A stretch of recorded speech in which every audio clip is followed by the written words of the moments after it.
everyone, and welcome to Insight into Healing. My name is Alexa Servodidio, and I'm your host. Thank you so much for joining us this evening. Insight into Healing airs Wednesday nights at 8 p.m. Eastern Standard Time on Blog Talk Radio.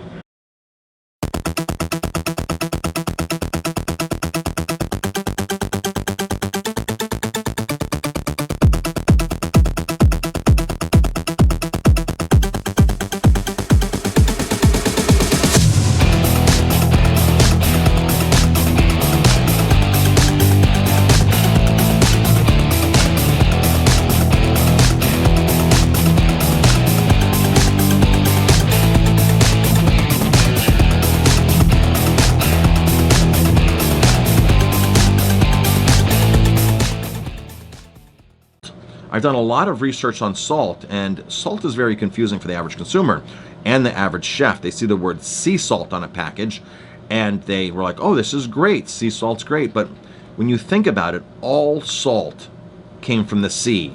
So technically, anything that you can go buy in the store, no matter what it says, technically came from a sea, whether it's an ancient dried up seabed or currently from the sea.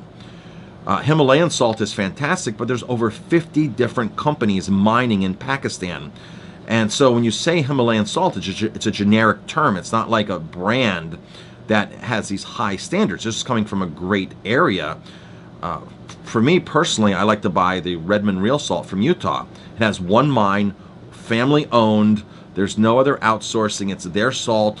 What you see in the mine, if you were to take a hunk of salt out of the mine right now and grind it up, that's what they're putting right into their package of salt. That's not true for a lot of other salt manufacturers, salt producers, salt companies. There's processing going on, even sea salts. It's processed. It can be bleached. It can be heated up to high temperatures. I had a chef years ago that didn't want to use my salt, and I go, "What's wrong with our salt?" He goes, "Well, Marcus, there's all those specks in it. My food doesn't look as good. I can't salt certain things, white things like a white fish." And I go, well, that's the minerals. That's the other good stuff that's in the salt that the other companies strip out of it. And I said, so I'm not changing salt, so you're gonna have to get used to my salt here, was the bottom line to that story. But chefs are trained to cook with their eyes, and a lot of times, and so it's like, well, we just have to add this or subtract this because it doesn't look good. And if it's a salt that has mineral flakes in it or something else, we shouldn't be using this. And it's a shame because there's a total disconnect when you go to restaurants for nourishing your body and nourishing the environment. It's always about just packing on flavor after flavor after flavor. But the flavors, they know, the manufacturers, the big companies, that a combination of salt, sugar, and fat is highly addictive. And that just rolls right into the restaurant kitchens.